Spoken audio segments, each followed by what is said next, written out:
Well, good evening, everyone. That was fun.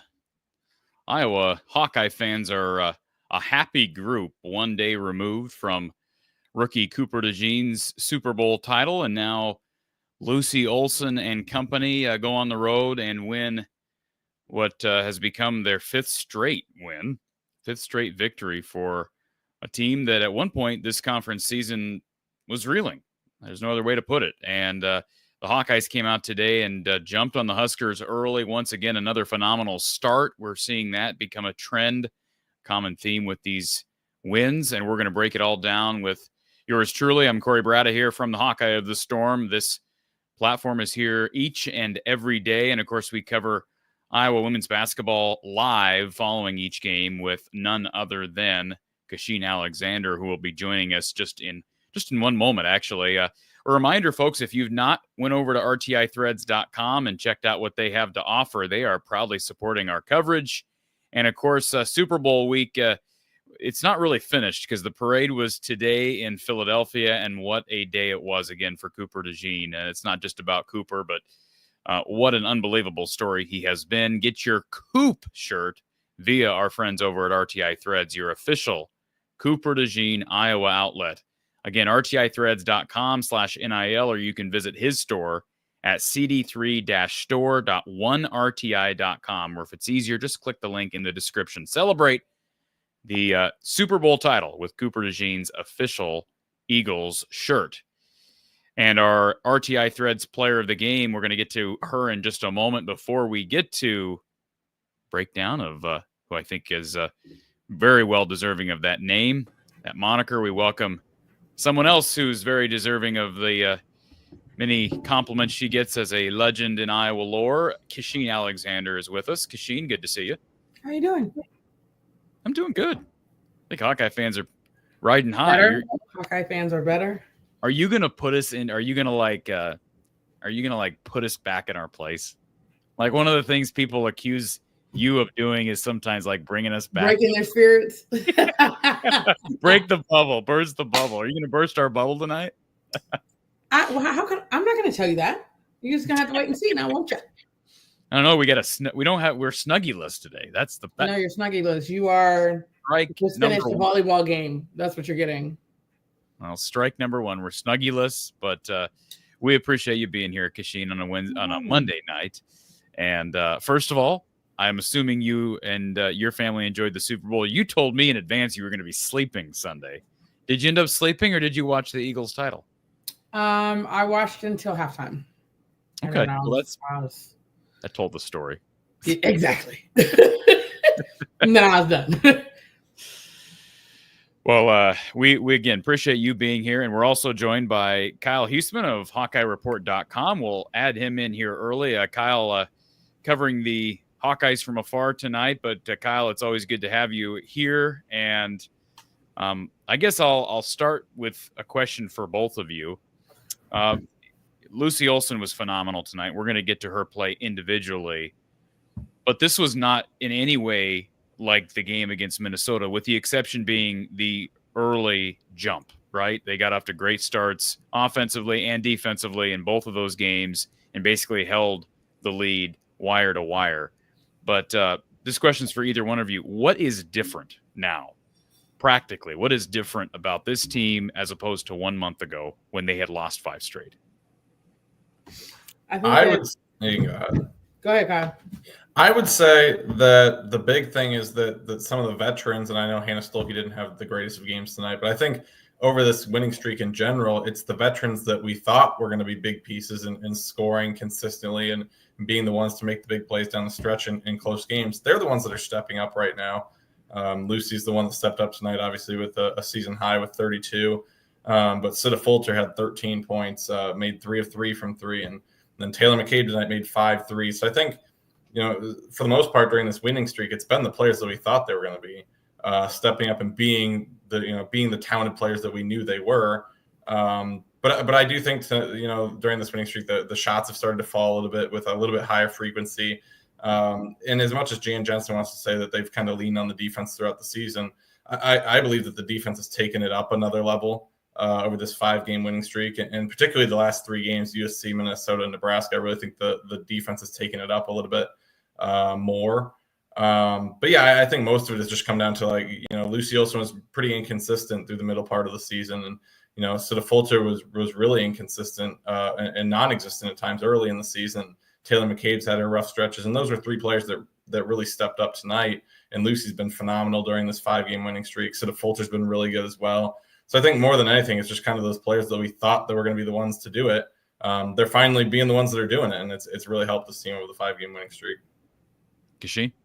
I would agree with everything that Kyle said. I think the one thing I would add is that the team was trying to find their identity without Caitlin, and that took a little bit of time. I think Lucy was also trying to figure out where she fits, how she can get her shots within the offense, things like that. She was a lot more aggressive going to the rim than I think she was at the beginning of the season. She was kind of, I don't want to say settling for mid-range, but she was. Yep. I felt like she was attacking more. She was facilitating more. She kind of knows where her teammates are going to be within the offense and also where she can get her shots. And I also feel like everybody else didn't really know, right? Like Sydney was almost shell-shocked a little bit at the beginning of the season because now it's like all this pressure on her and she didn't really know how to handle that. And now she's kind of going back into her rhythm that we saw at the end of last year. So I think it just took time for the team to figure out what their identity is, which was completely different from last year, which is defense. So I think that they're starting to buy in a little bit to that. And you can kind of see how they played the last couple of games. I want to throw some stats here. First of all, we got the Lucy Olsen game tweet out. I got that out at the end of the third. So I waited because she had a big quarter the other night. Was that against Minnesota that she had the big second half? I'm sorry, big half, not quarter. Was that Minnesota, Kyle, that she had the big? Lucy had the big second half against USC, had 23 USC. USC. That's right, USC. But today, this was a this was a phenomenal effort from start to finish. 32 points and an efficient night, 12 of 20 from the field, 4 of 7 from 3. And if you look at her 3-point stats alone, this is one thing that I find interesting, Kachine, because you brought up her going to the rim, and I agree with you. It seems like she's attacking. She's set on getting to the rack as opposed to settling for the mid-range. The mid-range is still there when she wants it, when she needs it. And I think I speak for a lot of people in saying that's, I think, the shot I'm most – if there's anybody on this team shooting a jump shot, it's either her shooting a mid-range shot or Taylor McCabe shooting a 3. Okay, it's one of those two things, and I defer to Lucy. But what's interesting about all this, speaking of 3-point shots, is it seems like her 3-point game has evolved as her confidence level attacking the rim has gone up. So which is it? Is it she's making more threes, so that's just bred confidence, or are you seeing a noticeable difference with her 3-point confidence due to the fact that she's just developed her game offensively with this new system? I think she's playing a full game right now. Like it's not even just the 3 versus mid-range versus going to the rim. Like how many open threes did she get her team? That was not a thing at the beginning of the season. Like I felt like she wasn't a great passer. Her vision was a little spacey, but now she's driving to the rim, kicking, to her shooters in the corner. Even the one that she drove underneath the basket and found Taylor McCabe on the opposite side of the corner. Like she is aware of where people are, where her teammates are going to be, and she's aware of the game. She has a different feel right now in our offense than she's had at the beginning of the season. So I think all of that encompassing is helping her become more confident in her shot. Her shot wasn't ugly to begin with. It's not like it was bad. It's just she needed a little bit more confidence on when to take it, how to take it, all of those things. And now her complete game is showing. Even defensively, she was fantastic on Britt when she Prince when she did play her. So I think overall her whole game is what's causing the 3-point barrage, should I say. First 2 months of the season. And keep in mind, Lucy Olsen was out, or excuse me, Sydney Falter was out during that stretch. And so that's even more of an onus on Lucy to score, and the freshmen are learning. And you talk about the recovering in some regards from the Caitlin Clark era. Through the first 2 months of the season, Lucy had exactly 0 games in which she made more than 3 shots from behind the arc. She's had 3 games now since the turn of the calendar year where she's made 4 3-point shots in a given game. Kyle, would you agree with Kachine as it relates to what Lucy's done with her game? Yeah, I would say, I mean, over this 5-game winning streak, for the most part, this is the Lucy Olsen that played at Villanova last year. And I think part of it, maybe some of that inconsistency early in the season is that, she came into a new team that she knew, I mean, whether she wants to say it or not, Iowa was obviously a better team than Villanova was a year ago. There were a lot of times where she had to go win games for Villanova last year, but you come into a team with more weapons, a team that you don't, I mean, Lucy's not the player that's just going to come in and say, okay, I'm going to take over and be the scorer from day one. If you've been around, if you've listened to her talk, she's the person that she wants to make the plays to win the game, but she doesn't want to do too much at times and feel like she's the only one doing it. So I feel like early in the season, she was just trying to figure out, what do I need to do to make sure that we can win games? And maybe at times that meant she was passing up shots or forcing some things in some areas. But I think she's played really relaxed lately, and she's kind of learned that, kind of what you guys were saying, she can create open looks for other players, and she can also go out and score 25 in a game. And maybe early in the season when, at Villanova, it was, I need to go score 25 if we're going to win this game today, or I need to go score 30 if we're going to win this game tonight. Maybe early in the season it was, I think we have the players to win if I score 15, and maybe it was, I don't want to try to score 25 if I don't have to. And now I'm going to go score. And if I can finish with 7 assists and I have 25 points, that's great. If I score 32 and have 7 assists, that's great. If I have a double, 20 and 10 assists, that's great as well. I think she's just playing and taking what's coming to her right now. And lately that's been, I'm just going to go out and score a bunch of points to help us win the game. She would have been pushing a 40-point game had she made her free throws. She was 4 of 8 tonight from the foul strike. So if there's a little, there's always ways you can improve, right, Kachine, as a player? Of course. That's an obvious one. She's had a couple of bugaboos on her resume this year, but you'd have to think that's coming. And she has not been bad. I mean, let's be honest. She's had a couple of games where she's struggled from the free throw line. On the season, Lucy Olsen shooting 77% from the foul line. She lost us a game that way, but go ahead. Say that again?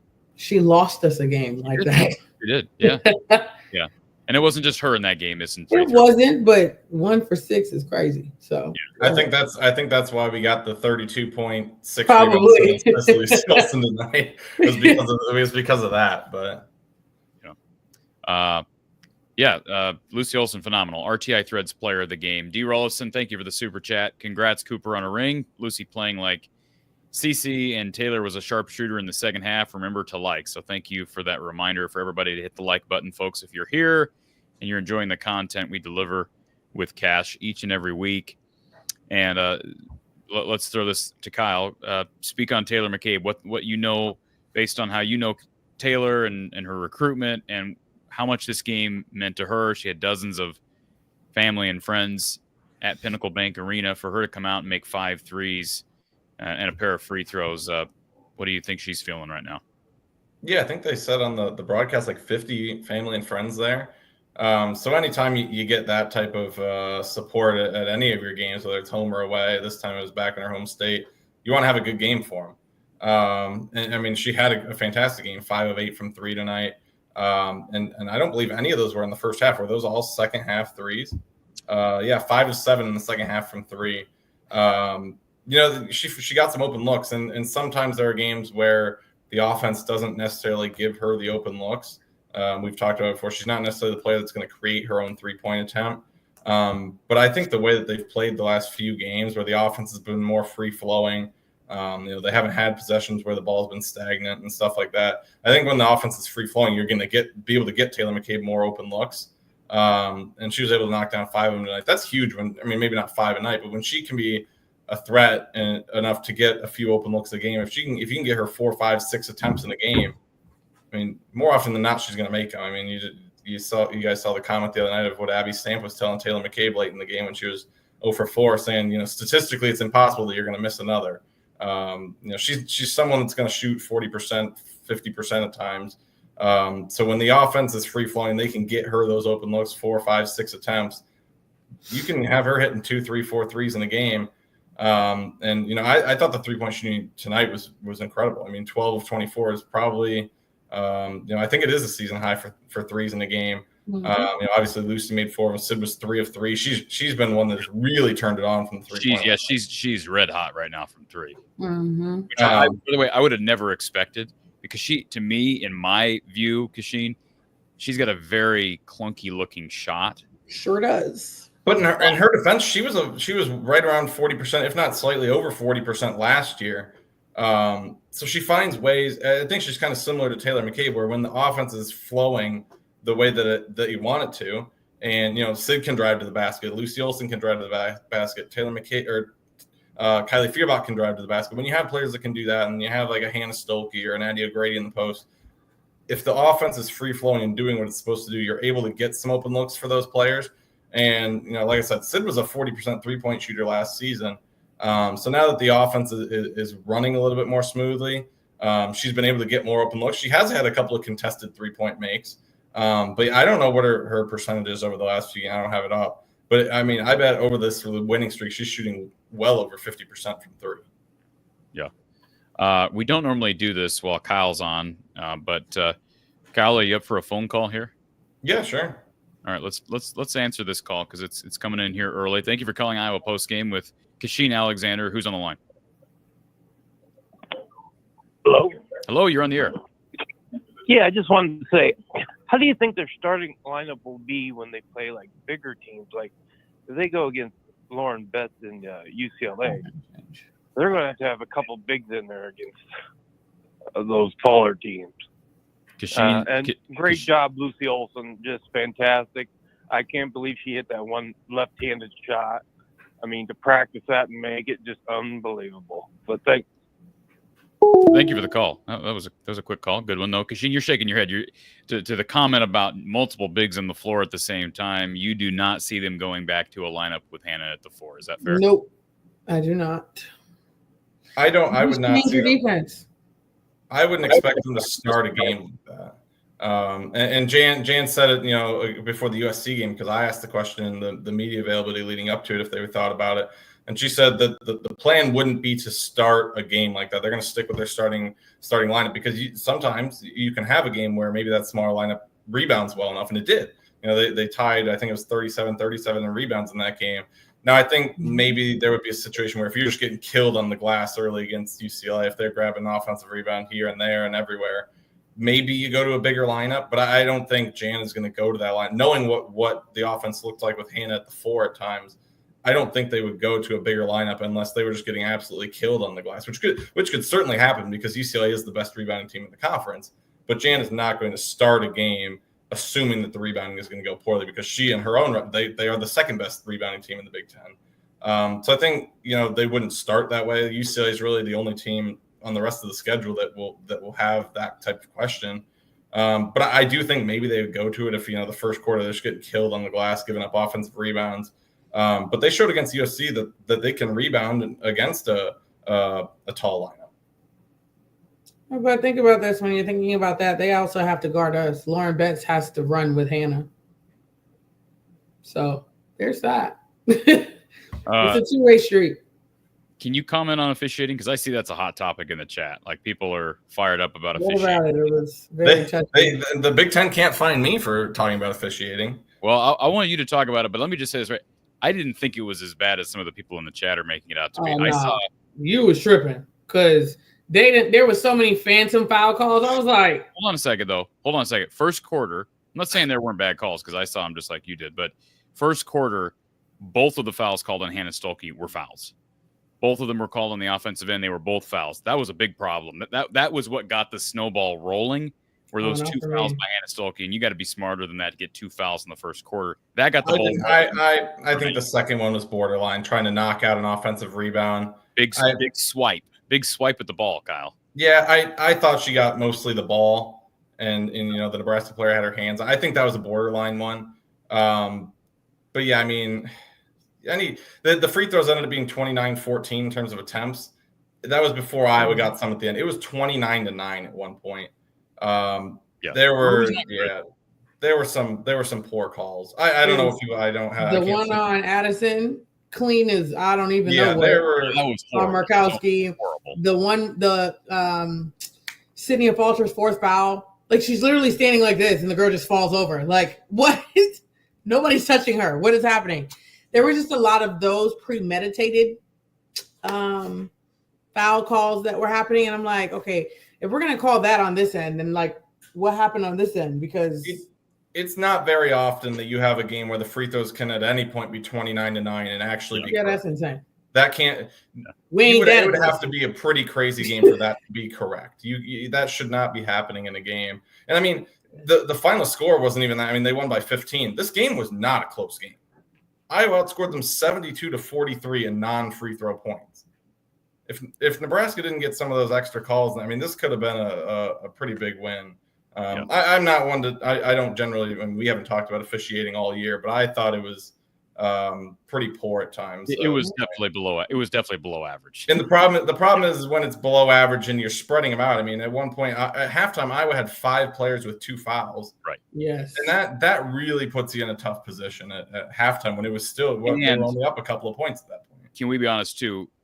The bigger problem was that there were calls being made against. You could argue. Well, I don't think you could argue. Yeah. 2 of the 3 most important players for Iowa in Sydney Falter and Hannah Stolke, because they have no depth at the 4. Okay. And you have to totally change how you play. But we've talked about how different Hannah is at the 5 than Addie or Ava. And so then you're in a bind. And then Ava's having to come in on when Addie picks up 2 fouls. Ava's coming in ice cold. And I thought she played admirably. I know people are complimenting her in the chat. Great. She was really good. And there's exactly what I said would happen. When we get in foul troubles, that's when she'll play. And she does great.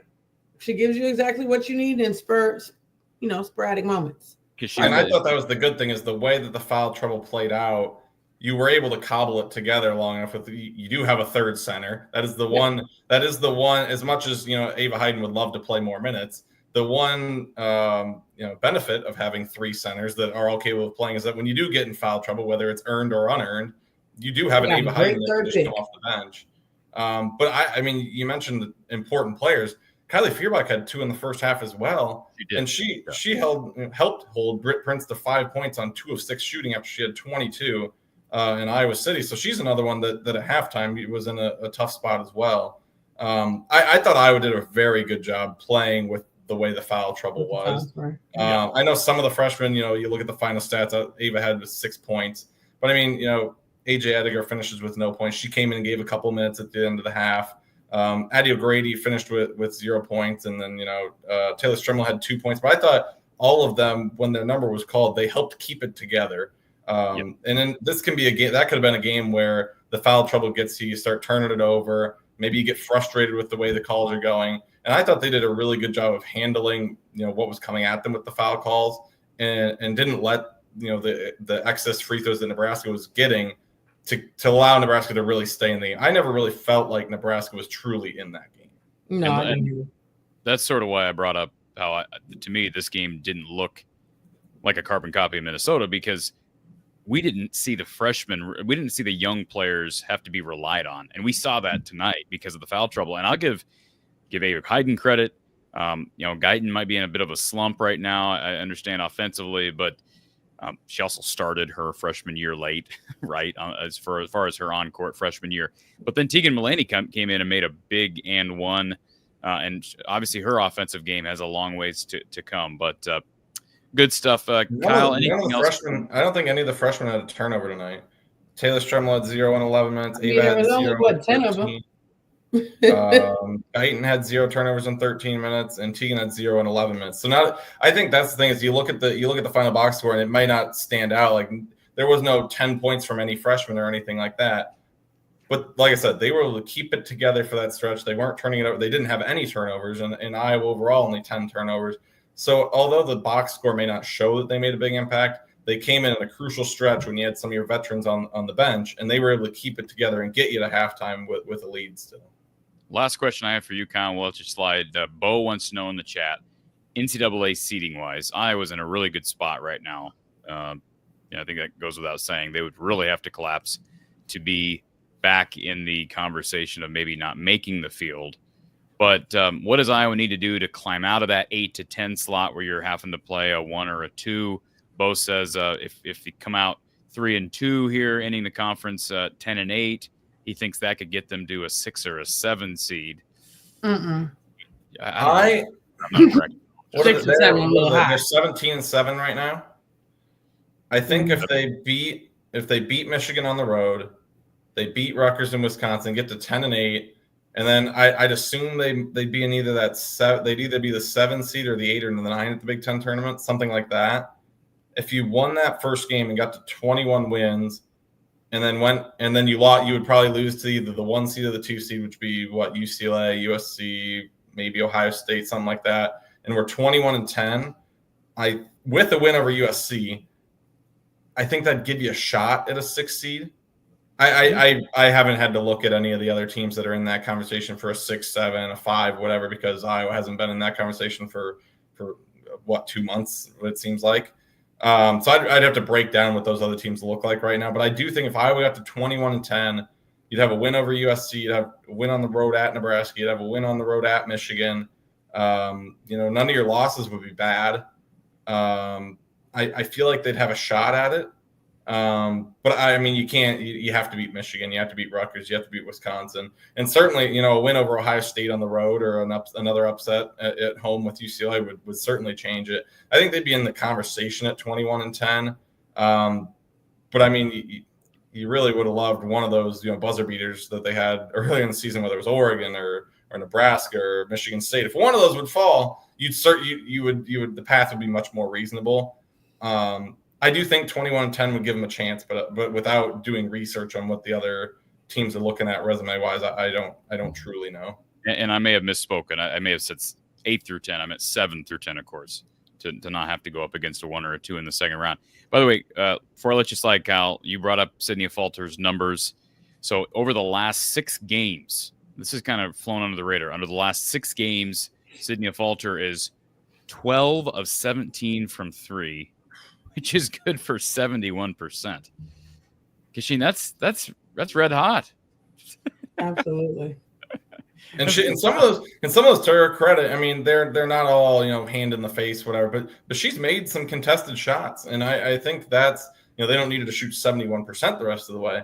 But the type of player that she has been during this winning streak has certainly been the player that they wish they had the whole season. Obviously, the injury gave her a slow start to the season. She was one that really stepped out and said, hey, like Caitlin Clark being gone has really been an adjustment for me.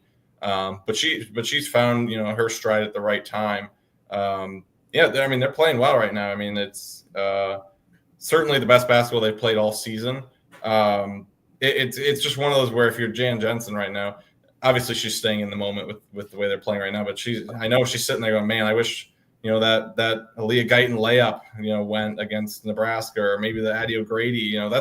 That's really the only mid-range shot that Addie O'Grady's missed in like the last month is that one against Oregon. If a couple of those shots go, I mean, you're talking about 6 seed, maybe even a 5 seed at this point still. If a couple of those shots go, so they're really close to being in a different conversation for the NCAA tournament. But I mean, I think, as much as the Minnesota game to me, we talked about it on here. I thought the Minnesota win got them into the NCAA tournament. This certainly got them into the NCAA tournament. I think the way the bubble's playing out, they would have to lose to Rutgers and Wisconsin, in my opinion, to miss the NCAA tournament at this point. So I think they're for sure in at this point. Folks, give Kyle a follow over on X at Huseman Kyle with 2 N's, 1 S. And you can also check out the website, HawkeyeReport.com, part of the On3 network. And you can get a cheap subscription and get great quality work from people like Kyle, Blair Sanderson, Tom Kakert.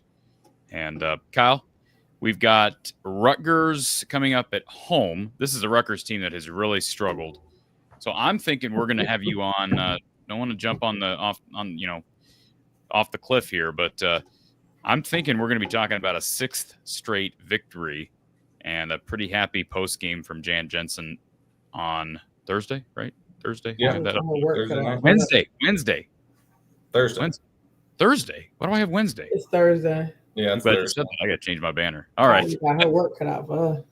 Kyle, thank you for being here, sir. We'll talk to you Thursday. Yeah, thanks, guys. Thank you, sir. Wednesday. Okay. I'll get that right. Folks, if you want to call in and have a word with none other than Kachine Alexander. You know what I'm excited for on Thursday? What? The matchup that Kylie got. Matchup with I Kylie. can't wait. Mm-hmm. Who?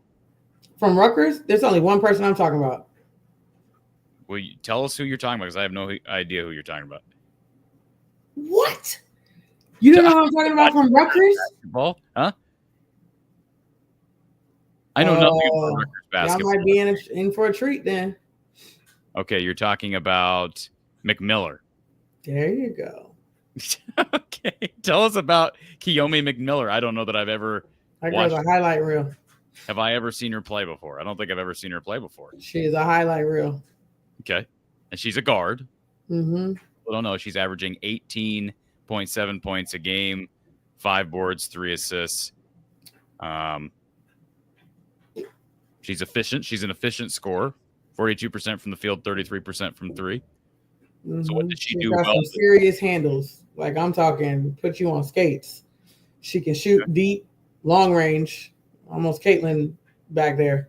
But that's not like she's not going to settle for that all the time. She can get to the rim. She can hang in the air. She is a serious athlete. So how did Rutgers get her? She was a 5-star coming out of high school. How did they get She her? was. I mean, she's from around that area, if I'm not mistaken. Plus, she's also got some interesting characteristics. That's what I'll say. Oh, okay. Yeah. I had no idea who you were talking about. So. Oh yeah, that girl she's a bucket. Okay. All right. Very interesting. We got a couple of. First of all, can you pronounce this username here in the chat? Nope. I don't know. I have no idea what language that is. Whoever it is, it's phenomenal that they're here because I'm assuming they're dialing in from a different country. So we got a Let's Go Hawks from someone in a different country, and I have no idea what language this is. So thank you for being here, ma'am or sir. Sheila, What is going on with Hannah? 4 points. Talk a little bit about her. Obviously, foul trouble. Yeah, that's it. Matchup. That's exactly it. Okay. It's hard. I say this to people all the time. It is very difficult. I'm not saying it's impossible, but it's very difficult when you get in foul trouble so early to be able to like catch a rhythm. Like it's very, very hard to do. It's not impossible, but I'm never surprised when that happens, because it's always tough to get yourself going with that, especially when you know the refs are calling it tight. You're kind of timid. You can't really be aggressive. It's a weird place to be. And obviously, it's a hard situation because you're going up against one of the best bigs in this conference. And I thought Iowa, especially with the foul trouble, this was alluded to earlier, but especially given the foul trouble at the 4, at the 5 positions, they did a really good job containing Alexis Markowski and limiting her effectiveness, efficacy, whatever the right word is, on the offensive end. Talk about how Iowa managed to do that with throwing multiple bodies at her. Man, I tell you what, it's nice to have three fives that can all play. That doesn't happen often. I say this nicely, and okay, take Ava out of the equation. We don't have Ava. Who the heck are we playing? AJ. And that gets you what exactly? Well, that gets you Nebraska coming back. That's what that gets you. So it's a luxury to have Ava sitting there when you are in a bind. And so I wasn't worried when we went down with the fouls, because I'm like, oh, well, we got Ava. Okay, well, here we go. That was kind of my mindset. And then you can put Ava in for a little while. You can try Hannah for a couple minutes, and you can take her out. And there's so many fouls to go around. Let me say that, if need be. The only issue is the 4 spot. That's a problem. We are very, very thin in the 4 spot. If Sydney goes into foul trouble early, Lord, we really need to figure out another option. I did think Tegan held her own, though, right? No, she didn't hold her own. So I was imagining that. Okay. We were up. I know her weaknesses. Believe me, I know where she's. I understand, but that's not something I feel like I can depend on. Yeah, I agree. So we need another option so that we do have a solid backup 4 scenario, or whether we do the whole Hannah's quote unquote playing the 4, but she's really playing the 5 on offense. You know what I'm saying? We got to figure out another option, because that Sydney thing scared the bejesus out of me, because Lord, if she goes down, we're in trouble. She's done a pretty good job staying out of foul trouble. She has. Love that for her. Hannah has struggled with here of late. Hannah has been struggling with foul trouble. She had 4 fouls the other night against Minnesota.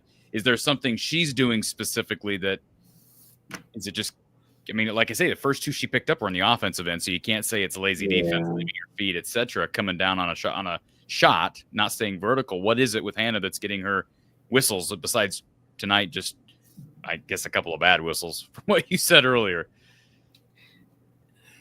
Yeah, I think she cannot afford to get fouls for non-aggressive plays. Yeah, like you can't afford to get a moving screen foul. You can't afford to get kind of like that. Even the ticky-tack kind of foul, the ball was nowhere near. Like, just leave it. Like, she has to be a little bit smarter in her aggressive play suggestions. Like, she's got to be a little bit smarter, because we can't afford that. So I think she's just got to, it's not worth it. It's 2 points. Leave it. Right? Like, we need you. So she's got to better understand that, but sometimes that's just the way the ball falls. Dodgers guy in the chat, ironically enough, an LA Dodgers fan, saying that Corey should watch the Lakers game tonight, Luka's debut. So thank you for that. Last time I checked, for anybody that was curious, and I'm sure all 700 are very curious on this, the Mavs lost Anthony Davis the other night. Kachine, did you see that? You saw it, right? You saw it. An abdominal strain. Yeah. No. It's an adductor. Whatever. Nobody was by him. It doesn't matter. All right. So he goes down right now. Just so everybody's aware, nobody cares. Mavs and Kings are tied Keegan Murray. There's an Iowa connection, right? Hey. Plays for the Kings. It's 116 to 116 with 0.2 seconds left. So unless there's a free throw that I'm not aware of, we're heading to overtime. So I'm sure everybody cares. Keegan Murray, former Hawkeye, has 11 points, 5 rebounds, 3 assists. And I believe we are headed to overtime, and barring a free throw that I'm not aware of. I'm just looking at the play-by-play, the scores. So anyways, I'll keep my eye on that for everybody that's curious about it. A couple of people we want to acknowledge. Terry is a premium subscriber here from the Hawkeye of the Storm, so thank you for being here, Terry. I always want to give our kudos to our premium subscribers. Big win for the Hawkeyes. Lucy, McCabe, Sydney, and Ava Hayden all had good games. And Michael says, we vibin'. Thank you, Michael, for being a premium subscriber here on the channel. Also, Kelly is a premium subscriber. So says Lucy is the difference and the rotations. We've talked about substitutions. You got to give some coaching some credit because it did feel to me, whether it's the chicken or the egg, right? Has Jan Jensen approached subbing in a different fashion because her older players are finally playing together and playing better together? Or did her kind of settling down and you see a lot less subbing. I mean, Lucy played 40 minutes. I don't want to see her playing 40 minutes. And her getting burned out is a topic we could probably talk about because I do have some concern about that. She's coming on at the right time. 40 minutes a game on the road is not sustainable. And I get they had foul trouble to deal with tonight. Listen, it's her last season. Play that girl 40 minutes. If she get burnt out now, that don't even make no sense. Sorry. Well, 40 minutes is 40. That's a lot of minutes. Did you play 40 minutes in games? Many times. Many times. What? Many times? Many times. Many times. Yes, many times. I have played over 40 minutes many times. I had played in triple overtime, and God knows how many minutes I played in that game. Whew. But okay. Nonetheless, yeah, listen, at the end, I played at least 35 plus every game. That's a given, unless I was in foul trouble, which didn't happen often. But if I was in foul trouble, then whatever. But yeah, so it's your senior season. Absolutely play me 40 minutes a game. I got 5 games left. And then nothing else is technical. Well, you have 6 games. Guaranteed 6 games left. So yeah, play me 40 minutes. What is going on with Aaliyah Guyton right now? Yeah. She's got a little shooting slump. She needs to get in the gym. Get her feel back. I feel like she's losing a little bit of confidence. I can see it in her a little bit, but confidence is gained when nobody's watching. So, which I don't doubt that she will. She just based off of her pedigree and everything else, she'll be fine. We know her dad's in her ear.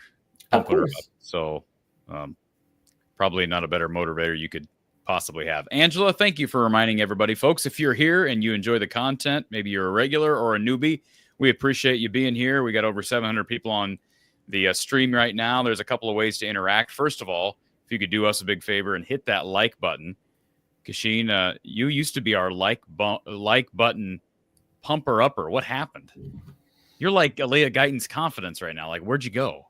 Where'd you go with the like button? I figured that the people that are tuning in would know better by now. But I guess I got to go back.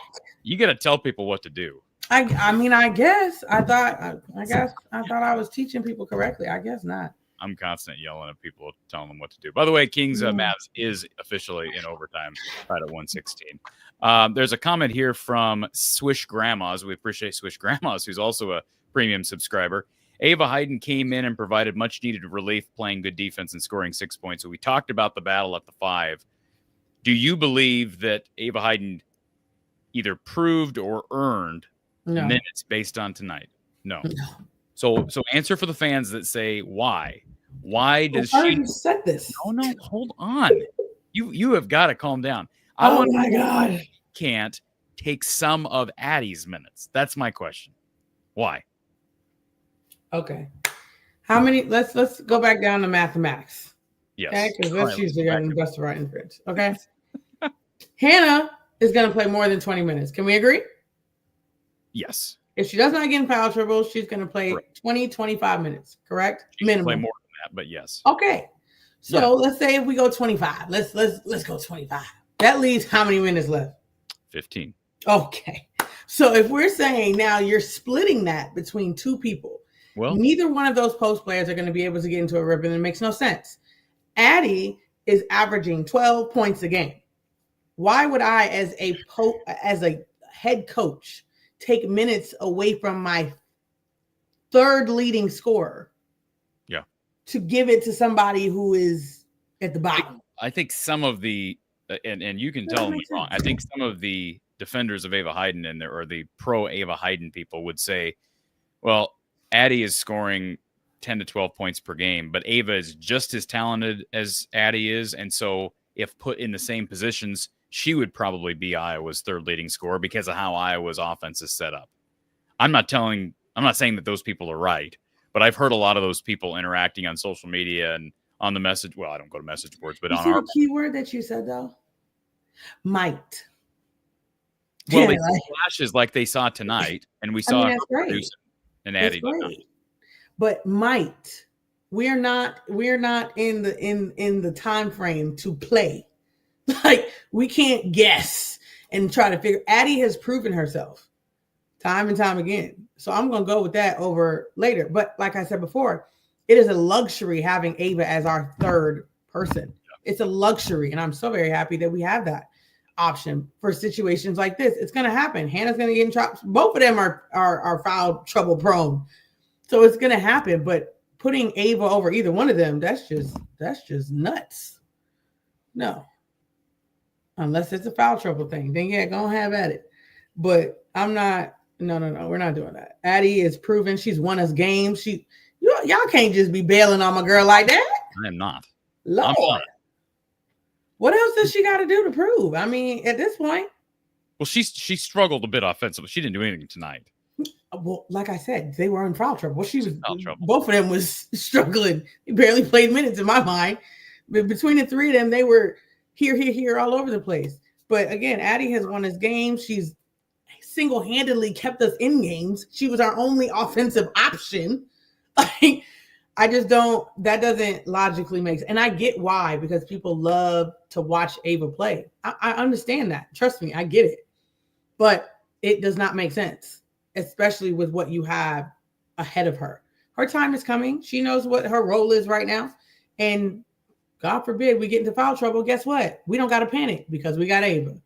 So just keep it at that, guys. Annie from New York, thank you for the super sticker, Annie. We appreciate that. We hope to hear from you today. We do appreciate the donation, 100%. Appreciate that. Joe, I'm sorry. I'm going to call you out. This is ridiculous. She smiles all the time. So if that's a sarcastic comment or a real comment, I believe Lucy Olsen listens to the show because the smiling stopped. The smiling has not stopped. Every time I see Lucy Olsen, she's smiling. And by the way, I think it's a wonderful quality. Mm-hmm. We did bring up earlier in the year, we questioned, I believe it was after they lost to Nebraska at home. And Iowa struggled to make free throws down the stretch, including Lucy Olsen. We asked, does this team lack that killer vibe or instinct that people like Kate Martin and Caitlin Clark brought to the show? And I think the smiling got brought up because it's a very happy bunch, but sometimes you need a striker, a killer, so to speak, on the court. Do you still worry about that in the midst of this? I'm always going to worry about that. 5-game winning streak. You don't think things like it? Let me tell you why. Okay. When our shots start falling, stop falling. What's going to happen? Because we've been shooting the lights out. Okay. Yeah. But when those shots stop falling, because that's the game of basketball at some point, I'm going to go ahead and knock on wood. What's going to happen? You're going to need that dog that is going to help you on that other end, some way, somehow, or somebody that's going to force the issue. We don't really have that. So I'm very curious to see how they react in a situation like that, because we've started out hot. What if it's reversed and we start out 18-2? Down 18-2. What's going to happen? Do we have those leaders? Do we have those dogs that's going to be like, hey, y'all, get it together. Let's go. Like, what does that look like? And maybe we are not the team for that. I don't know the answer. Maybe we need to come out firing. Maybe we need to be the aggressor. Maybe we need that. If it's the other way, maybe, I don't know how that works. I guess we'll find out if it does happen. But I'm always going to worry. Turnovers That's as far as it'll take you. Turnovers have improved. We've seen steady improvement from that. And is that more of a result of gaining chemistry with people like Sydney who missed the start of the season and young players? Is that what that is? Or is it more schematics? Something that a change that we're seeing from Jan Jensen as it relates to who's bringing up the ball under pressure, etc. A couple. Yes. I think that's part of it. But I've noticed a lot that Lucy is seeking out the ball. Before, she would just hide in the corner somewhere or like let somebody else do it. But I'm noticing a lot that she is seeking out the ball to start the offense, to keep the ball in her hands, to do what needs to be done, create for other players.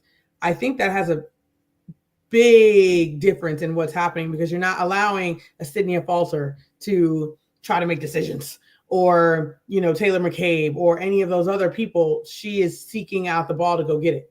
So I do think that has some difference, or at least we've seen a difference in that. And I think that's a direct reflection of it. Just my take. Super chat from Lemansky. Thank you, Lemansky. Corey from the Hawkeye of the Storm. Shocked you told my legacy girl to calm down. Listen, I'm going to let him rock today, okay? Because I know he's a little depressed because Luka is playing, so I'm going to let him rock today. Well, by the way, you don't know this because you weren't following it, but do you realize here's what happened, okay? For anybody that, people know I'm a Mavs fan.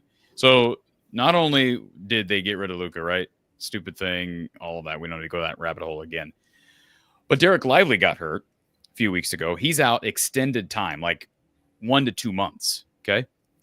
They trade away Maxi Kleba along with Luka Doncic. So Daniel Gafford is the only big left, unless you had Dwight Powell. Oh, by the way, he's also out multiple weeks. But Daniel Gafford's the only guy left. What happens late in the first half today, Kachine? Daniel Gafford goes down with a knee injury. They have no bigs. They are playing in overtime right now. By the way, they're going to probably lose. They're down man. Under a minute to go against the Kings. I feel bad for Mavs fans. I really do. They have no – so you feel bad for me. They have no bigs. They literally have – they've played Kyler Kelly, the big man. They'll be all right. They played him 1 minute. They're literally playing without a five. They have nobody calling today? What's going on? They have nobody bigger than 6'7". Oh, well, I guess they'll figure it out. So anyways, Kachine's calling on all our callers. We got about 658 people here. Nobody wants to talk? People don't want to talk to either me or Kachine. Okay. So, folks, the number's up on the bottom of your screen, 515-635. I guess we can end it before an hour, I guess, because nobody wants to talk. We ended when we got like 650 people on the line. That's nuts. I do want to give this comment a shout out. We got people calling in now. Good. Brought up Lucy Olsen's defense. She's no Cash Alexander, but she is good defensively. Is that fair? She was very good defensively. Yeah. When Kylie kind of went down with her 2 fouls and she took over the assignment, I was like, okay, yeah, she's locked in. She's got, her arms are so long. Like she's got like monkey long arms. Like they're so long. She is just long. I don't even know how to say that, but she's man. Yeah, you brought up her defense before. You brought it up early in the season. A long time ago. Yeah. Mm-hmm. All right, let's go back to our phone line. Thank you for calling Iowa Postgame with Kachine Alexander, who's on the line. Hey, Corey, Kachine, this is Zach. How's it going? It's been a while. Hey, Zach. Good to hear from you, sir. Big road win tonight. It seemed like since I would say the Washington game kind of almost felt like,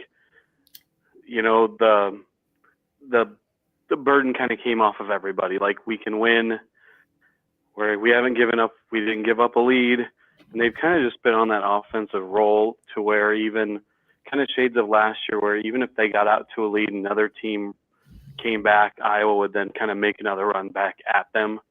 And it's great to see Lucy kind of taking over games too, because there are some times where that ball just stands there and kind of becomes a little bit of I don't want to call it an inept offense at some points, but nice to see her kind of taking over. Good to see McCabe hitting some big shots tonight.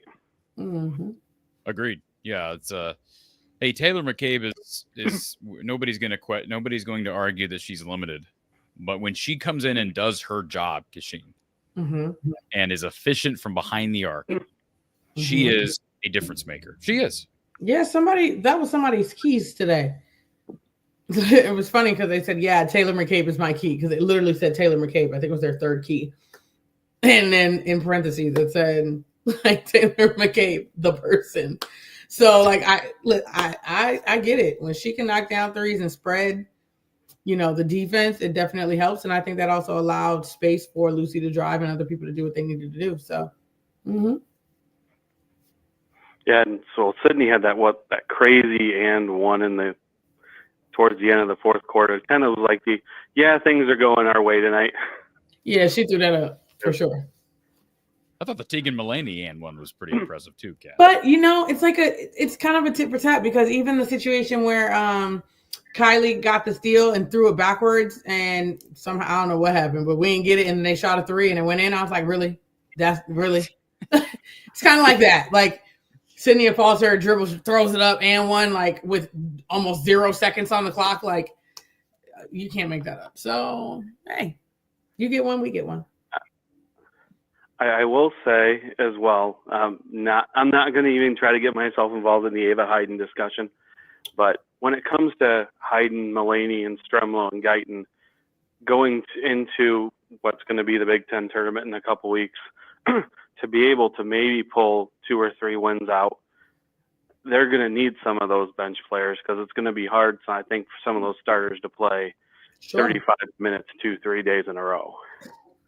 Well, or you need a blowout in one of those games. That's what I'm saying. Yeah, I will say the Big Ten tournament is definitely different. It helps if you have done tournaments throughout the year, because you're used to playing back-to-back games. So I will say that is helpful, but there's a way to do things. I will say that. There is a way to do things that you can allow your top players to play. It's just managing things off the court. So I will say that. They can't be walking around looking at the city. You can't be doing all of that stuff. You have to, there's a way that I'm going to say Iowa does it, because that's how we've done it in the past, that helps the girls to kind of get themselves ready for the next game. Because I can tell you what, all you want to do is win. So if that means you're playing 35 minutes, guess what? You're playing 35 minutes and not being able to walk after and then play again the next day. True. Last thing, and then I'll sign off in case other people want to come on.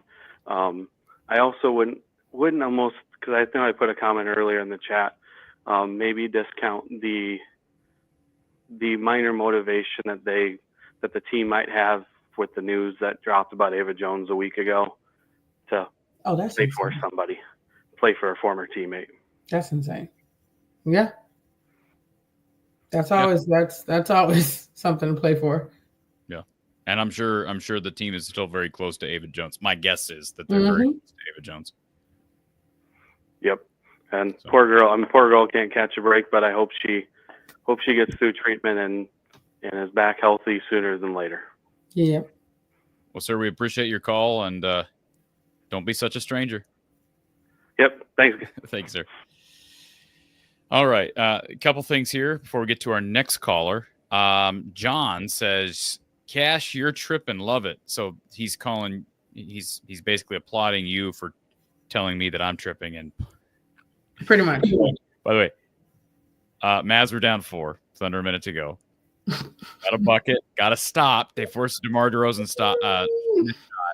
Klay Thompson just nailed a 3 with 10 seconds to go. They're back up 1. 9 seconds to go. Mavs lead. Keegan Murray back in the game, by the way, for Sacramento as well. Anyways, Jason says we go as far as Lucy takes us. I think that's an interesting comment, because, like, most people would say, well, yeah, obviously the best player, best offensive player. But obviously, with Caitlin, Iowa went as far as Caitlin was going to carry Iowa. And Lucy Olsen's not Caitlin. She's not trying to be Caitlin. But how much is that comment true? Like, they have success if she plays like she is now, and if she goes back to how she was playing a month ago, do they go back to how they were playing a month ago? I think his comment is accurate in the sense that this Lucy makes our jobs so much easier. And I mean that for her teammates. Now, I'm not saying we can't win if Lucy's not playing well, but it makes it so much easier because she is facilitating for her teammates. She's just making their lives easier and her own, honestly. But that's what I would say. I'm not saying we can't win, but it definitely makes our offense smoother. It makes kind of everything just smoother. So I can agree with what they said. Kings just scored. They're up 1 with 1.9 to go. DeMar DeRozan. And I believe the game's over. Yes, they call an offensive foul on Spencer. It's over. Spencer Dinwiddie. So the Mavs lose by 1 in OT. So that's great. Phenomenal. Let's go to our phone line. We've got Marissa here with us. Marissa, thanks for calling the show. Hi, thanks for having me. Calling from Tacoma, Washington. Yeah. So I'm just wondering how concerned we are with Hannah Stuelke continuing to get in foul trouble every game. It just kind of seems like she's got a lot of passion. She can really carry the team, but with the foul trouble, it just keeps getting her off the court. Yeah, I brought that up earlier because she's had 8 fouls combined these last 2 games.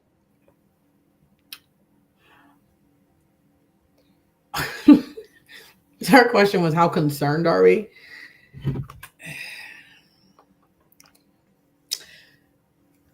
I hate the word concerned. Yeah, sure. I'm just wanted to be in the game more because, thinking of that 42-point or 40-something game last season, like she could totally do that every game, I feel like, but because she gets in this foul trouble. I just think she needs to make better decisions. That's just because I don't know if I would be more okay if it was like aggressive stuff, like trying to get us a point or trying to get us something like that. Because they're not.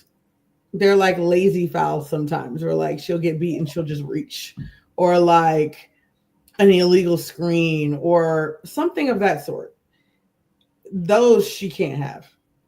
And I think there needs to be a talk of her importance and what that means.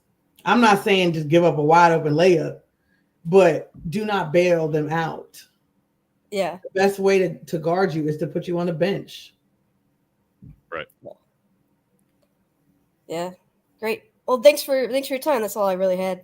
Thanks, Marissa. We appreciate hearing from you. All the way from Tacoma, Washington. So good to know we got Hawkeye fans out in Tacoma. It's great. They're everywhere.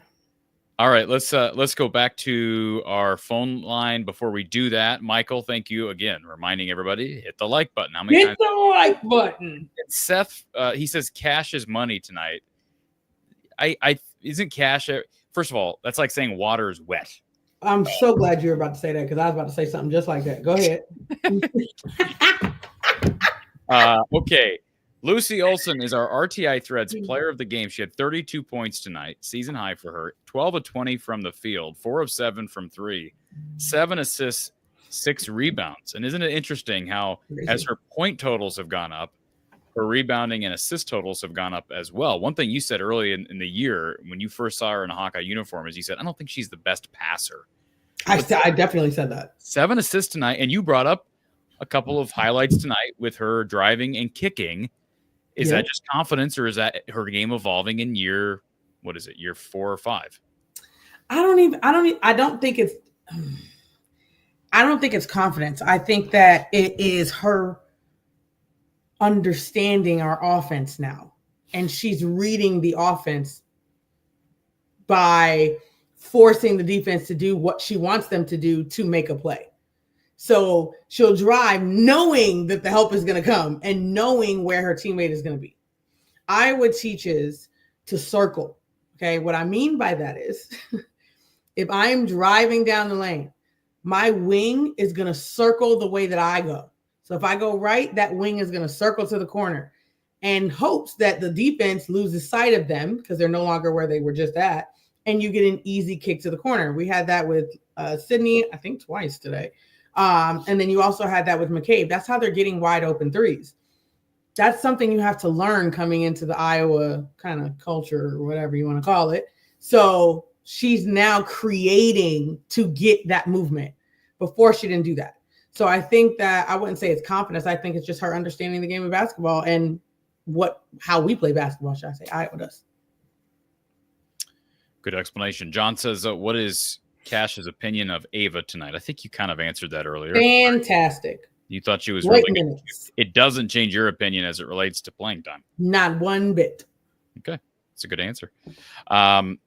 Steve, with proper officiating, Nebraska probably would have had 15 points less. Nice team win. Everyone contributed. Let's go back to our phone line. We've got James here on hold. James, welcome to the show.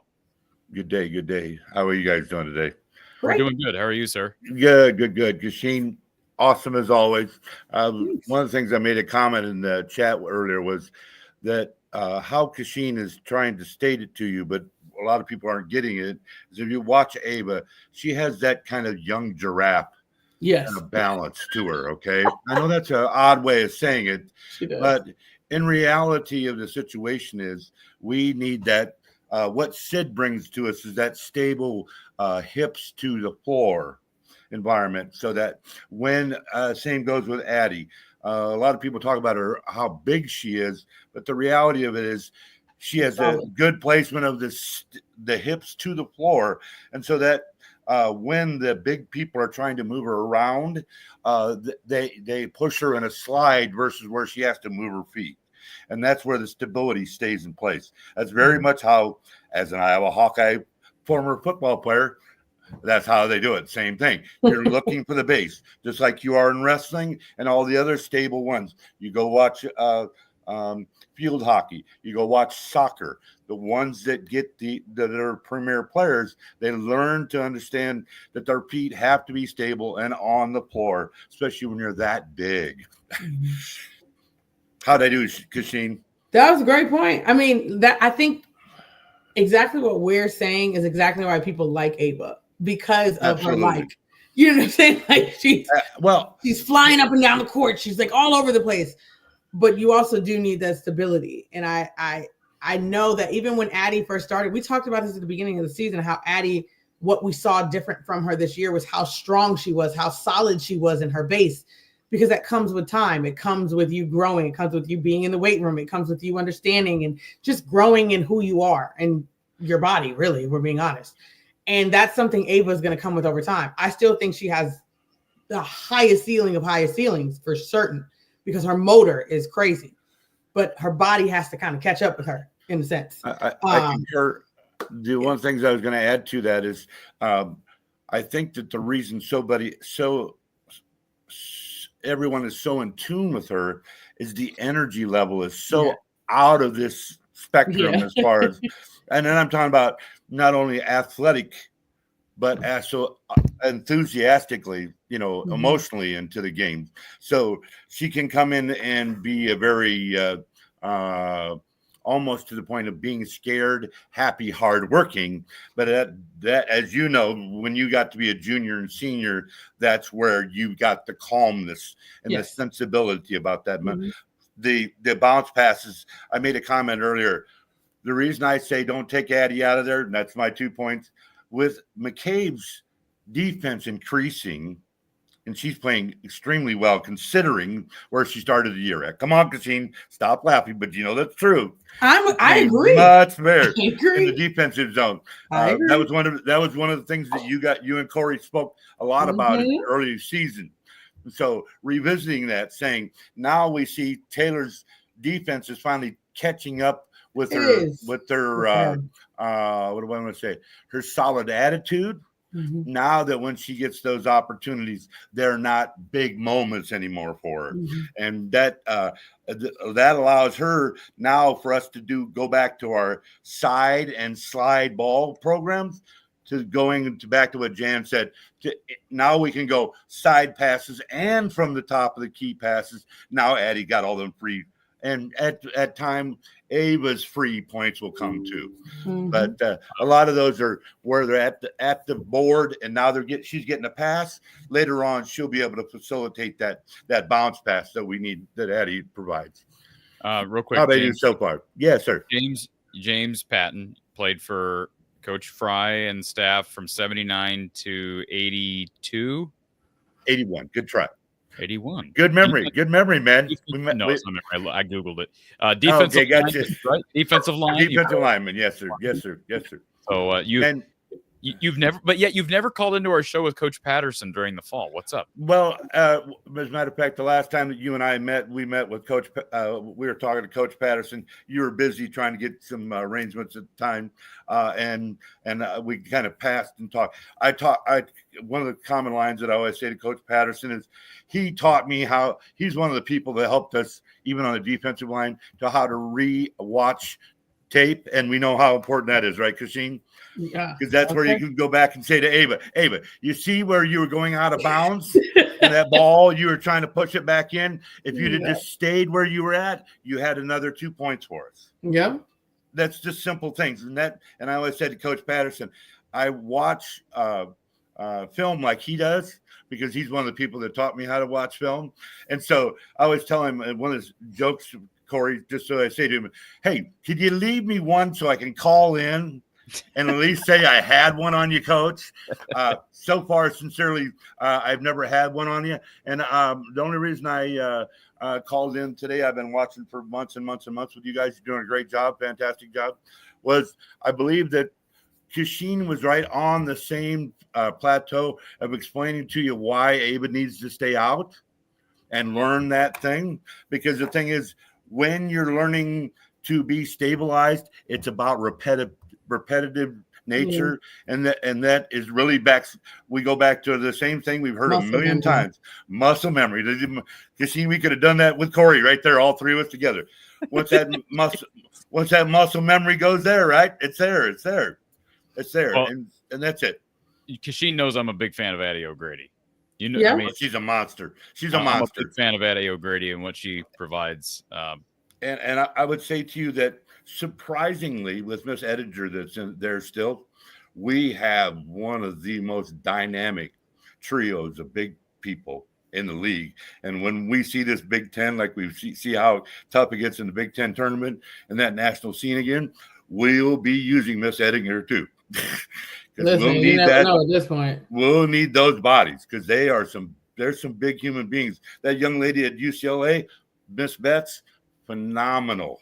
Very great. Yes. If you want to talk about stability in the hips, there you go, Corey. Go watch a couple 5 minutes of tape on that girl. That girl has it down to a science. Well, she James, really very impressive. We appreciate we appreciate you calling in, sir, and we'll talk to you next time, whether it's with Coach Patterson or with Cash. And as the saying goes, if you ain't having fun, you ain't doing it right. Thank you, guys. Sir. Go Hawks. Go Hawks. Thanks, James. Yeah, here's the problem with that. If I'm not winning, I'm not having fun, which means I ain't doing it right. So them two got to go hand in hand. I can't have fun and lose. That's just not a thing for me. Well, I think it's apparent to almost everybody that watches this team that this team has a lot of fun. They do. even in losses, and I know that's irritated some people. But each school, listen, I tell this to everybody. Some people are just built different. That's just what it is. Some people are built different, and some people just can't take that. Me, don't talk to me after a loss. I need to digest this loss. I'm about to go watch film. I need to think about this. I'm not the hee ha ha. Like that's not for me. I need to think about this. What did I do? How did I do it? This, that, and the third. That's just me. I'm an analyzer. So other people, they need to forget it. It's like drop it and move on to the next. I'll move on to the next, but not right now. I'll do it tomorrow. I lost to Ohio State one year in the Big Ten tournament. I had their letter O in my locker until the next time we played them the next year. That's just me. I looked at it all summer. Everybody's different. Those are the types of stories we need more of from you. Yeah, I was pissed. Yeah, and we played Ohio State on CBS. I'll never forget it because that was like a big thing back then. Like, oh my God, women's basketball on CBS. It was a big thing. And I'll never forget that. And CBS came in my locker and like videotaped my locker with the O on it because it's been there forever. And you know, they did their whole little story or whatever. Yeah, I had it the next day. I had it in there, sitting there. I didn't play well. They did some, I'll give it, the coach, they did a great job. But it stuck with me for the whole summer. It's like my motivation. It's good stuff. Before we get to what might be our final caller of the night, unless somebody else calls in here, 515-635-1601 or StreamYard link in the description.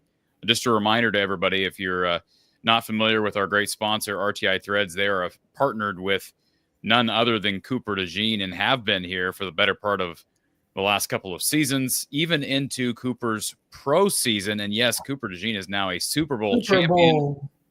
Check this shirt out, the Coop Pro shirt, courtesy of our friends over at RTIthreads.com. Here's how you can find it. This is his website, cd3-store.1rti.com, or you can simply go to rtithreads.com/NIL. This is the entire NIL division. You can shop their NIL division, which features a bunch of Hawkeyes as well as Cooper DeJean, and this will send you to his website. Click on men's clothing. T-shirts are great for men or women, but click on men's clothing, and you'll find the Coop shirt, and you can find it in a variety of sizes. Again, celebrate Cooper DeJean and his Philadelphia Eagles Super Bowl title, courtesy of RTI Threads. All right, let's go back to our phone line. We've got Corey, or as his name says tonight, I Love Lucy. Corey, it's good to see you. Thank you for being here, as always. Good to be here. So, first off, I'm enjoying the Lakers right now. They just rotated LeBron off the court, and they brought in the other dominant player, Luka. No, I'm sorry. Give me a second, Corey. All right, let's bring you back in. Try again. I know what's going on ESPN. I don't need you reminding me of what's happening on ESPN. Thank you for telling me. On the heels of Dallas losing in overtime at home by one. Well, it's hard to deny because they other big. Thank you. It's hard to deny when they hand out Luka shirts to every attendee. So anyway, yes. Yeah, that's what I heard. Anyway, enough about every them seat. Cool. I'm sorry, Kachine. I said enough about them people over here. The Hawkeyes just beat Nebraska. Okay, so first off, Cooper DeJean is not a safety. He'll lock down your number one. He's CB1. So moving on. He is. Moving on. Get your Coop shirt. Get your Coop shirt, Corey. Yes, everybody. RTI Threads. All right. So anyway, I have a lot of rambling to do, and I'm not going to do that. Okay. I'm going to get right to the point. I like how you acknowledge that it's rambling. Like you're like, if I was left to my own tendencies and urges, I would ramble. I appreciate the fact that you acknowledge that. Go ahead. Well, you've been cutting me off lately, so I got to shorten up. Yeah, I've really been nipping that in the bud. Go ahead, Corey. I'm down to 7 minutes. I've been timing. Wow. So, only 7 minutes on the air. What other call? Corey. It used to be 20. Go ahead. So if you consider Caitlin Clark's start with her new team of the Indiana Fever, even though she was the first round pick, she didn't just step right in and take charge. She kind of cautiously treaded that water and moved in kind of gradually. And I think the same thing is happening with Lucy Olsen. I think that she kind of proceeded cautiously, didn't want to, step on toes. She's new to the team. And then when you consider Coach Jan kind of complimenting Aaliyah Guyton and how she was leading, because she was, and it was a good trait. But here's my thing, and I want to ask Kashine's opinion on this. I think it was only natural that it was going to take some time before Lucy grabbed the reins and took control. She had to win the trust of her teammates. She had to win the trust of her coach. She had to sense that the coach put her in charge.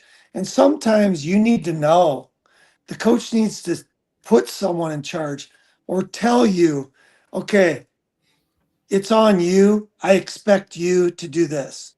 And so, Kachine, if you could respond to that. I'm sorry.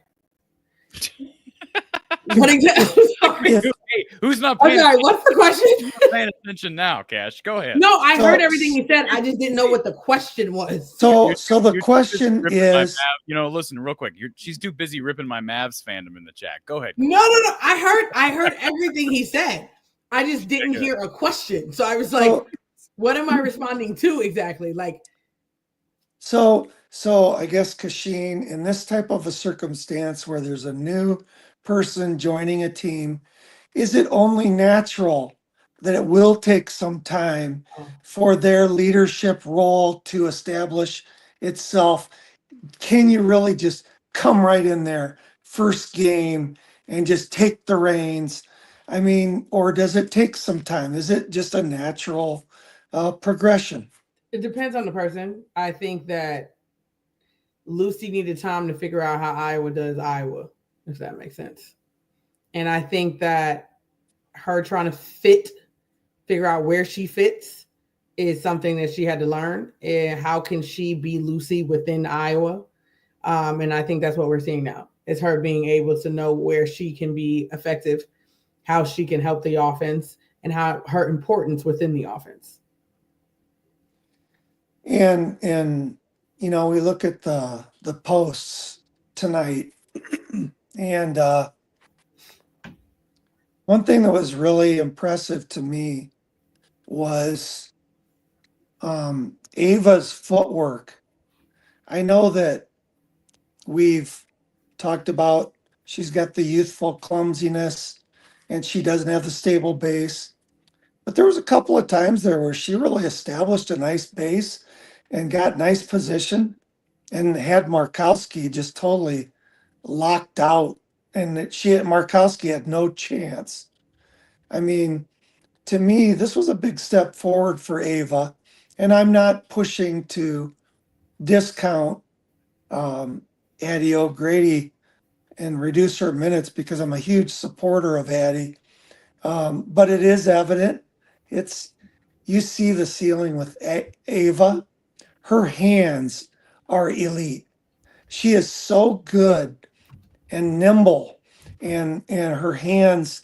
Whereas that's the one weak spot with Addie is she can get position, but sometimes she doesn't catch the pass. So let's ask that question real quick, because we've talked about Ava, and Kachine doesn't necessarily think, given the situation, and I know James called in and laid a lot out there as well, but given the situation, it's not believed right now from you, Kachine, that Ava's deserving of more minutes, given the situation. But the question here in the chat, and I think it goes along well with what Corey just brought up, is what is her ceiling? Bobby wants to know what her ceiling is.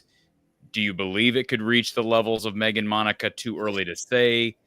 Hands are part of it. I think we just talked about her. What's the word? Agility? Is that the right word to use? Sure, we'll roll with that. Maybe Addison. Some of that freshman, I think the word giraffe was used. Can you describe the upside of what you anticipate her career looking like? If you had to I guess? think that she has the ability to be a Megan or a Monica. I do. I think her. Megan. Is that fair? Closer to a Megan. She's more gifted than Megan is physically. Yeah, Monica was a workhorse. She Yes. wasn't athletically gifted. She wasn't any of that. She just knew her angles and worked the hell out them angles. Amen. So Megan, closer I would say to Megan than anything. But I think that based off of what we've seen already this year, what her body structure is what I'm going to say. She's athletically gifted. She has a motor beyond this world. I think that all she needs to do is allow the Post Whisperer to continue to help her like she's been doing. And this comment here in the chat from Cody. This was directed right at Corey as soon as he jumped on the air. He says, and I quote, "Oh boy, here we go." Corey, anything else? I'll give you another one. If you have anything else to add, you're welcome to add it before I let you slide. Just don't let it be an eight-minute question. That's the rule. Yeah. That's the only rule I'm giving.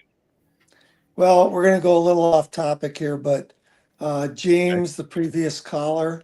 Yeah. James, if you're listening, I'm guessing he may have played with the great Andre Tippett, the Patriot legendary defensive end for Iowa, that got us all of our Big Mac sack attacks as kids.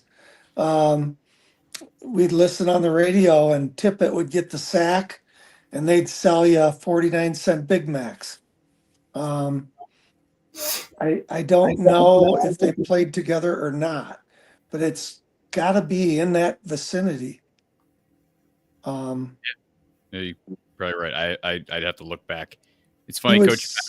Just here's a quick little insider story from Coach Patterson and I's friendship, which has really grown over the last 4 years. Sometimes he and I will be talking about football, and he'll bring up.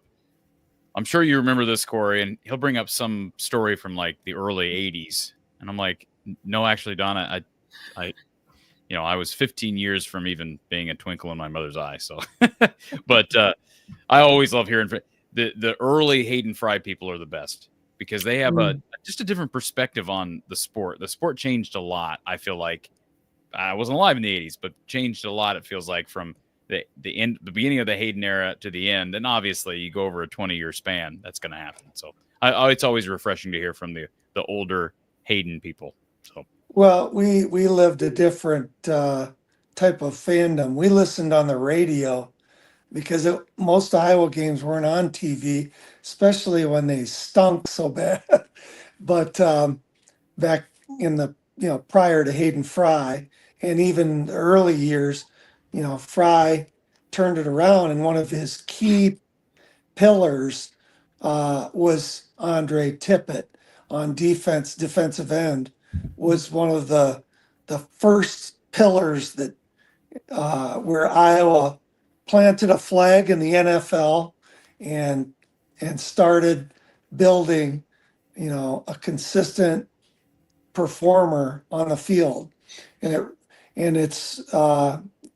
it was delightful to see Andre Tippett comment on Cooper DeJean on Twitter with his pick six in the Super Bowl, and just to hear that Coop roar in the stands afterwards. I mean, those Eagles fans get to experience what we experienced. So I'm really happy for them because there's something special there. So, well, Corey, we appreciate you calling in, sir, and always a pleasure to hear from you. We've got a game. We got men's basketball on Wednesday, women's basketball Thursday. Right? Is that right? We play Thursday. I don't know about the man, but we play Thursday. I got that right. And I hope I truly believe that a lot of these men's basketball players are watching these women, these Iowa women, and they're kind of learning something and kind of getting a little bit motivated. They're starting to play with a little more defensive effort. It wasn't elite, but I think they're getting inspired by these Iowa women, I swear.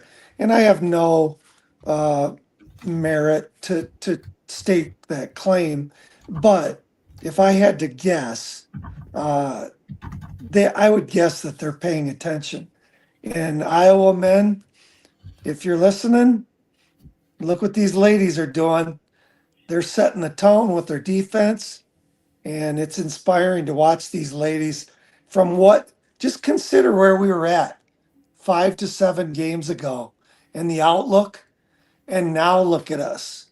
We can dream a little bit bigger now. It's really inspiring, and it's so joyful to watch these women. They are inspiring, and it's there's been some dark days on the men's side, so I'm thankful for these women that continue to inspire us. So Absolutely. go Hawks. Thank you, sir. And We love you, Lemansky.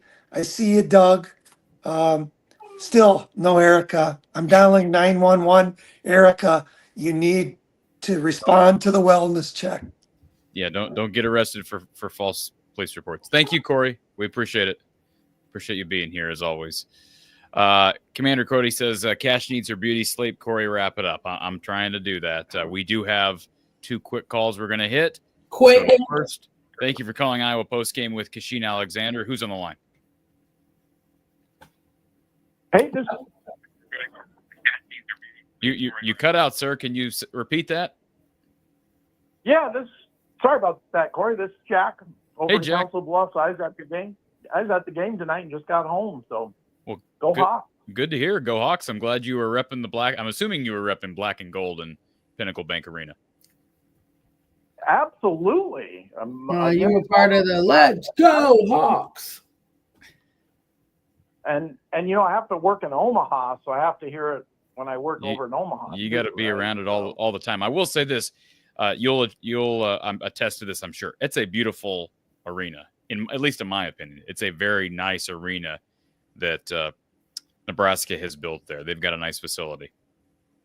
They do. It's a nice place to go. It's an easy drive. The parking is really good, in and out. Yeah, no, it's nice, Corey. So yeah. What would you say what was the ratio Hawkeye to Husker fan? I'm sure it was probably at least 80% Husker, correct? No, it was probably, there wasn't as many Iowa. It was, they didn't even have the top tier. It wasn't very full. I don't know what the attendance was, but it was kind of a low turnout. So yeah, the attendance, according to what I'm saying, was 6,500. Really low. That's incredibly low. That's that is startlingly low, because that's a Nebraska athletic fan base that typically supports everything. So that's interesting. Anyways, what did you have for Kachine? Well, hey, I just a couple thoughts. One of them, I was going to say the best big on the floor was clearly Ava Hayden. I mean, she played way better, and I know where Kachine's coming from, when you count on your money players, but tonight she was the top big. And then the other one was Lucy Olsen. She looked like she was in a total different gear compared to where she was. I mean, obviously she was. So I thought that was good. But here's just a thought. I don't know why. I like AJ Ediger, and I always wondered, like, why don't they utilize her? I don't know what Kachine thinks, but obviously we don't see what goes on in practice, but she's just been in the program 4 years, and you would think that they could utilize her in some way. Well, I agree with you on one thing, Sarah. It's frustrating when you have a player on scholarship in any sport that's not contributing on game day on the floor. Kachine, those comments, you can't play everybody. I understand that, especially when you have 15 scholarships to go around. But Kachine, your thoughts on AJ not playing 4 years in? It's unfortunate. You don't think she's anywhere near? There's no way to get her on the floor. She's not a 4. She's an undersized 5. Mm-hmm. Right? Yeah. Okay. I mean, same thing happens, right? Usually you're sticking with two bigs. Who was she beating out last year? Who was she beating out the year before that? And the year before that. Unfortunately, she has not progressed enough to get that far. And even if she came back next year, she's gonna have to play Ava Hayden for it. Exactly. Now, unless maybe if she comes back next year, that might be something she really needs to take a look at, because AJ obviously is, or not AJ, geez, Ava, not Ava. Yeah, Ava is going to be probably what we would go into the season thinking would be our starting 5. But AJ still has an opportunity to either get significant minutes and or start. But they're also bringing in Layla Hayes next year. Huh? They're also bringing in Layla Hayes next year, who's freshmen. You never know what you're going to get. So yeah, well, Ava Hayden's already ahead of her as a freshman. You're right. I'm not negating that, but you never know. Anything else, sir? Well, and then, you can throw Jada Jimpy States too. Like, there's another one that hasn't really She has not panned out. contributed as well. She ain't staying. She's not staying. I'd be shocked. Is she a senior? No, she's a junior, like Hannah. Oh, well, then fine. Okay, fine. I thought she was a senior. But if she's a junior, then fine, she'll be back.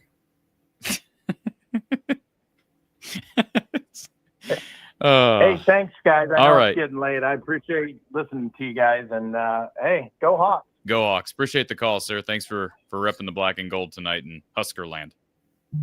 You got it. Go Hawks. All right. We appreciate that call. Let's go to our last caller, or at least the last person on the line. Thank you for calling Iowa Postgame with Cash Money. Who's on the line? Hey. Uh-oh. Something happened. Something bad happened. Hello. You're on the air. Yeah. Ooh. Barely. I think he got addicted. I hope he's not addicted. I think he got abducted by some alien tribe. You sound like you're getting. You sound like you're on a UFO, sir. That sounds better.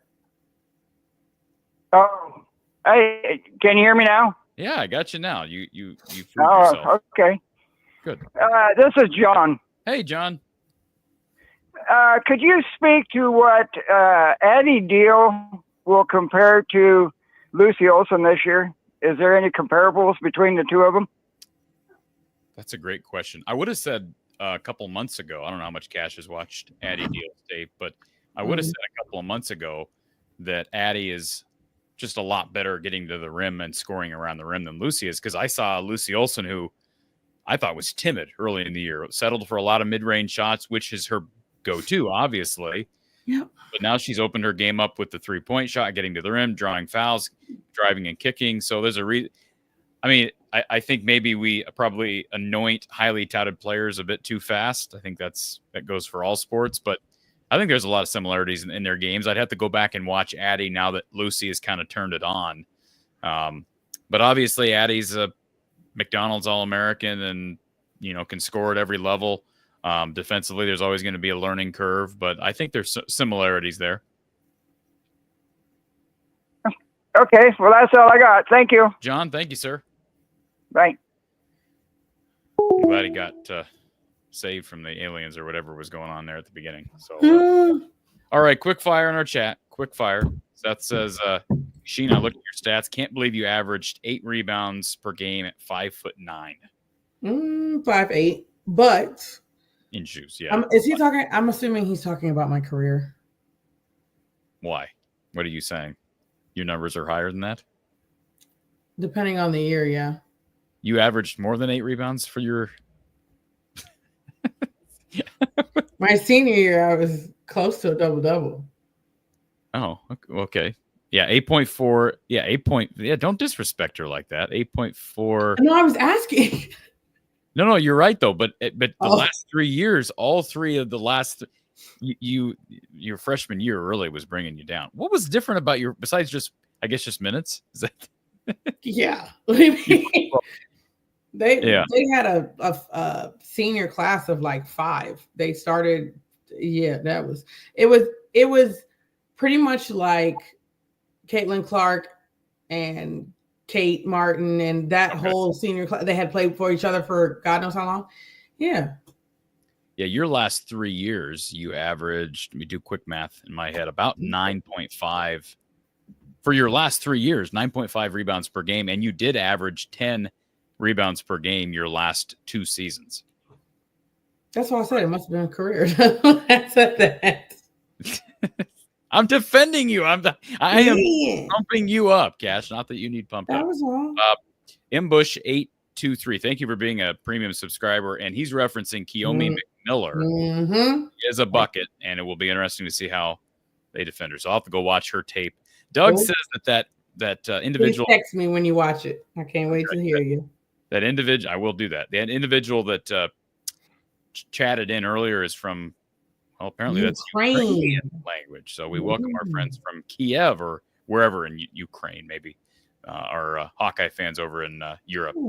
Aaron says, sorry I'm late to the party. What does Hannah need to do to finish at the rim. Love that girl, but she needs to finish the bunnies and layups. She misses a lot when she goes right, which is odd. It up there. He's a right-handed player, and she scores more going left, finishing with the right. Doesn't make any sense to me. She just throws it up there. She throws it up there. Yes, she It's does. like, stop trying to get a foul. It's not We've coming. been saying this a long time. Just finish. If you get the foul, great. That should be an afterthought. But it's like she's like trying to it drives me nuts. Anyways, she airballed one, didn't hit rim. Hit the back. games where she's playing well and she's making her layups, there's a significant slowdown in the way that she is approaching her layups. It's not like sporadic, like she's just like hot potato. No, she's deliberate about it. Why she's like that, I haven't watched enough film on Hannah to know, but that's what I've noticed. I've noticed the same thing. I've said it many a times during a game. Corey says that I am an O'Grady hater, so that's Complete interesting. opposite. Tide has turned on that. RC says Cash is a great analyst. We needed all three bigs tonight. They sure Every did. last one of them. Trouble.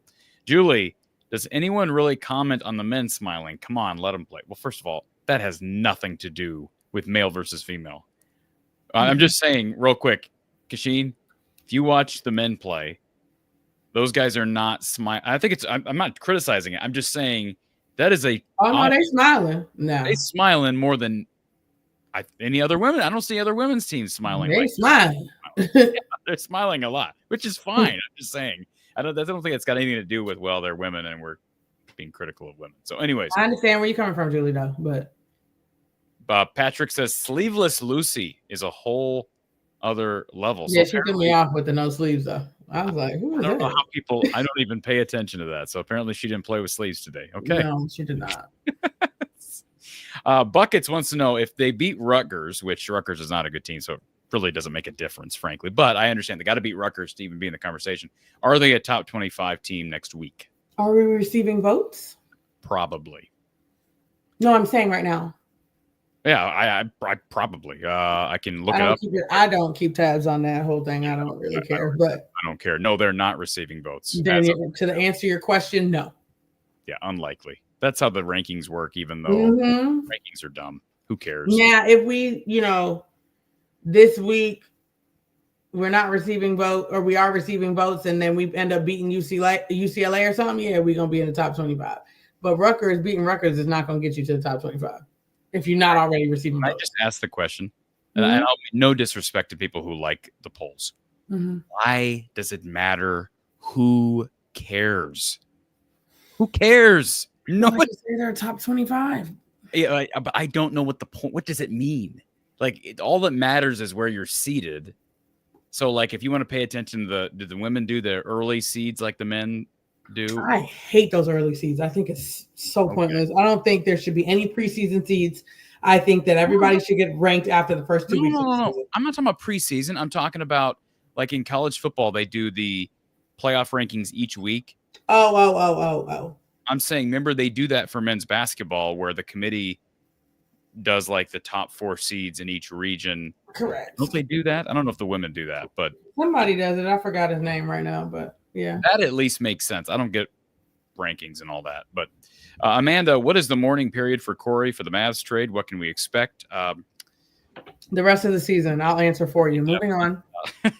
Susie Q, Corey, is it snowing in Ames yet? I have not been outside. We're expected to get about an inch. And then Wednesday, we're getting 5 to 8 inches. So that'll be good. Very good. Look forward to that. I'll be inside watching basketball. Ray, Cash, did you win that OS game the next year? Absolutely, I did. Ohio State game. Okay. Absolutely. Good stuff. All right, folks. I think that's all we got here tonight. If you are up for supporting the show, you can do so in a variety of ways. Hit the like button, subscribe if you're not already doing that. Slide down, hit that thumbs up button as we finish off our recap of the Hawkeyes over the Huskers. Our RTI Threads player of the game was Lucy Olsen, who scored 32 points, a season high. The Hawkeyes also got contributions, 5 threes from home state hero, none other than Taylor McCabe. She had 17 points Addison O'Grady was in foul trouble. Hannah Stolke was in foul trouble. Sydney Falter was in foul trouble. Kylie Fierbach was in foul trouble. The Hawkeyes power through. Hannah Stolke had 10 rebounds in spite of those 4 fouls. She struggled from the field 2 of 10 on the night. Sydney Falter, 13 points, made all 3 of her 3-point attempts, had 4 assists. And the Hawkeyes with just 10 turnovers has got to be close to a season low. I don't have the number in front of me. That has to be close to a season low. Really good effort from the Hawks, cleaning things up offensively. A reminder, one way you can support the channel is by supporting our sponsors. And what better way to support than by getting your Cooper DeJean shirt through RTI Threads. Visit cd3-store.1rti.com or just click the link in the description. Or you can visit rtithreads.com/NIL and shop Cooper DeJean and his Eagles Coop shirt in celebration of the Eagles' big Super Bowl victory yesterday. Were you happy with the Super Bowl result, Kachine? Oh, yeah. I was going for the Eagles. Go Eagles. Okay. Go fly, Eagles, fly. Folks, be sure you donate if you have not yet done so. If you have questions about sponsorship, shoot me an email. The email's on the bottom of the screen.